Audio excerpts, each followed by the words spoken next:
तो दोस्तों अभी तक हम पृथ्वी के अंतर्जात बलों के बारे में अध्ययन कर रहे थे। अंतर्जात बलों में हमने देखा कि पृथ्वी पर दो प्रकार के बल कार्य करते हैं, एक पर्वत निर्माणकारी बल और एक महाद्वीप निर्माणकारी बल। तो महाद्वीप निर्माणकारी बलों का मैं पहले ही अध्ययन कर चुका हूं और उसका वीडियो हमारे यूट्यूब चैनल पर मौजूद है, उसे आप यूट्यूब चैनल पर जाकर देख सकते हैं।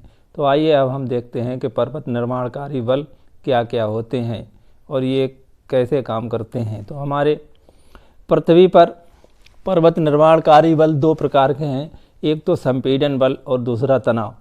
यानी जब पृथ्वी पर क्रस्ट की प्लेटों में दोनों तरफ से एक साइड में जोर लगता है और पृथ्वी पर कुछ दबाव उत्पन्न होता है तो उस दबाव को ही संपीड़न बल कहते हैं। और जब पृथ्वी पर ये अलग अलग दिशाओं में बल लगता है तो कुछ तनाव पैदा होता है तो उसे हम तनाव कहते हैं।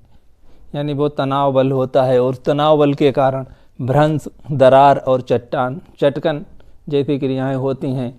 और संपीड़न बल के कारण यानी जब दोनों तरफ से बल लगता है तो बीच में जो पृथ्वी पर मलबा होता है क्रस्ट में, उस मलबे में कुछ बलन पड़ जाते हैं तो उन बलन के कारण पृथ्वी पर बलित पर्वतों का निर्माण होता है। तो आइए हम देखते हैं कि ये बलन कैसे कैसे पड़ते हैं। तो पृथ्वी पर बलन ये दो प्रकार के बांटे गए हैं, समबलन और बलन। समबलन वही है जब पृथ्वी पर दोनों तरफ से समान बल लगता है और पृथ्वी पर एक बल जैसा तैयार हो जाता है, एक टीला नुमा आकार की आकृति की रचना होती है तो उसे समबलन कहते हैं। वहीं बलन, इस बलन के कुछ रूप हैं तो इन्हें देखते हैं कि एक सममित बलन है, दूसरा असममित बलन, एक दिग्नत बलन और अधिबलन, समनत बलन, परिबलन और प्रतिबलन। तो इन के बारे में हम थोड़ा विस्तार से चर्चा करते हैं। जैसे कि बलन जब दोनों तरफ से दबाव लगता है तो पृथ्वी पर कुछ इस तरह की आकृति बन के तैयार हो जाती है।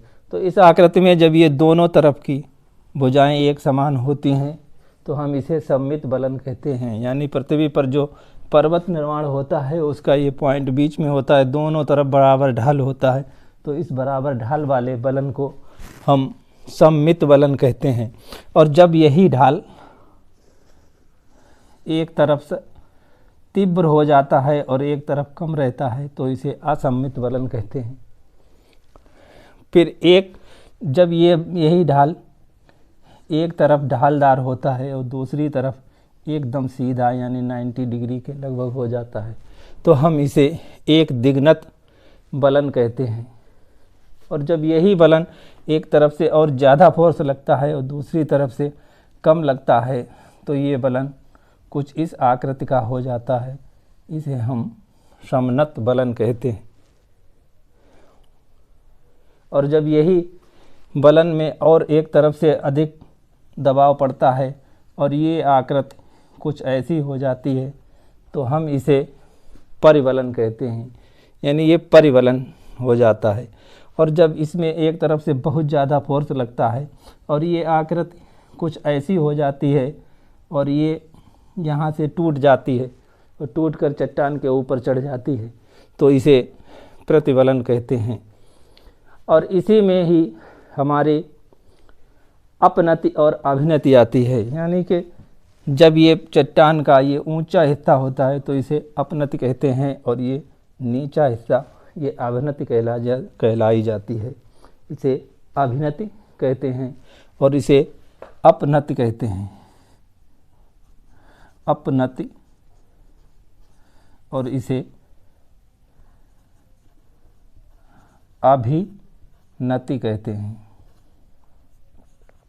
तो दोस्तों ये तो हमारे हुए बलन के बारे में। ये हमारे इस तरह के बलन पड़ते हैं और इन्हीं बलनों के अनुसार हमारे पर्वत होते हैं।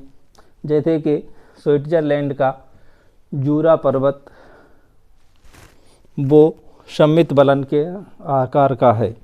वहीं ब्रिटेन का पेनाइन पर्वत असममित बलन के आकार का है। और भारत का हिमालय में पीर पंजाल की श्रेणी वो समनत बलन के अनुसार में है। यानी भारत की पीर पंजाल की श्रेणी में जो बलन है वो समनत बलन है। ऑस्ट्रेलिया का ग्रेट डिवाइड रेंज में अधिबलन है। तो दोस्तों, इस तरह से हमारे पृथ्वी पर पाए जाने वाले बलित पर्वतों में इस तरह के बलन होते हैं और ये बलन 7 प्रकार के होते हैं। वहीं पर हमारे पृथ्वी पर तनाव के कारण भी कुछ आकृतियाँ और भ्रंश बनते हैं। उन भ्रंशों के प्रकार हैं, एक सामान्य भ्रंश, एक तरीके का भ्रंश होता है जो सामान्य भ्रंश होता है, और इस सामान्य भ्रंश में पृथ्वी पर दोनों तरफ किसी चट्टान पर दबाव लगता है, दोनों साइड में, तो वो चट्टानें टूटकर और खिसक जाती हैं और एक तरफ की ये चट्टान जो है वो नीचे धंस जाती है कुछ, और दूसरे तरफ की चट्टान ये ऊपर उठ जाती है। तो इस तरह के से जो भ्रंश पड़ता है उसे सामान्य भ्रंश कहते हैं। वहीं उत्क्रम भ्रंश में दोनों तरफ से दबाव लगता है। उत्क्रम भ्रंश में दबाव संपीड़न के अनुसार ही लगता है, यानी इधर से इधर और इधर से इधर के लिए दबाव लगता है, तो ये चट्टानें एक दूसरे पर चढ़ जाती हैं और वो भ्रंश पड़ जाता है, तो इसे उत्क्रम भ्रंश कहते हैं। वहीं अगला हमारा है ट्रांसकरेंट भ्रंश, यानी कि जब किसी चट्टान पर दबाव एक सीधी रेखा में और एक तिरछी रेखा में लगता है तो इसे ट्रांसकरेंट भ्रंश कहते हैं, और इससे भी दरारें पड़ जाती हैं और कुछ धसाव हो जाता है। अगला है हमारा सोपानी भ्रंश। जब भ्रंश जो है सोपान के आकार का, यानी कि सीढ़ी नुमा जब बनता है तो उसे सोपानी भ्रंश कहते हैं। ये सोपानी भ्रंश होता है, और भ्रंश के अनुसार हमारी पृथ्वी पर कुछ आकृतियाँ बनती हैं। उन आकृतियों में हमारा एक ब्लॉक पर्वत बनता है, यानी जब कभी पृथ्वी पर भ्रंश पड़ता है और पृथ्वी का एक हिस्सा ऊपर उठा हुआ रहता है और इसी के पास वाला दूसरा हिस्सा नीचे की तरफ धंस जाता है, तो इसे हम ब्लॉक पर्वत कहते हैं। इसके अनुसार जो पर्वतों का निर्माण होता है उन्हें ब्लॉक पर्वत कहते हैं। दूसरा है हमारा हॉट पर्वत, यानी जब कभी यही प्रेशर उल्टा होता है, यानी कि ये ऊपर के लिए लगता है और हमारा बीच का भाग ऊपर उठ जाता है और एक पर्वत का निर्माण हो जाता है, तो उसे हॉट, तो इसे हम हार्ज पर्वत कहते हैं, इसे हार्ज पर्वत कहते हैं। और एक हमारी भ्रंश घाटी बनती है, जब कभी किसी चट्टान के दोनों तरफ का भाग ऊपर रहता है और ये बीच का भाग धंस जाता है, बीच का भाग ये नीचे चला जाता है, तो इसे हम भ्रंश घाटी कहते हैं।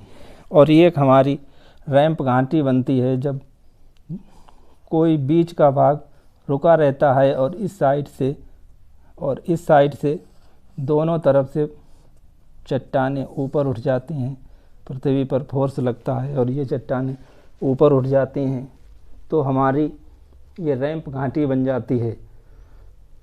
तो दोस्तों, ये हुआ हमारा कुछ पर्वत निर्माणकारी बलों का अध्ययन और उसके अनुसार बनने वाली भू आकृतियाँ।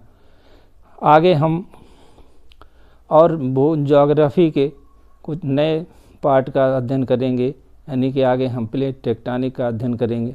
तो दोस्तों, जुड़े रहिए हमारे साथ और सब्सक्राइब कर लीजिए हमारा चैनल। धन्यवाद।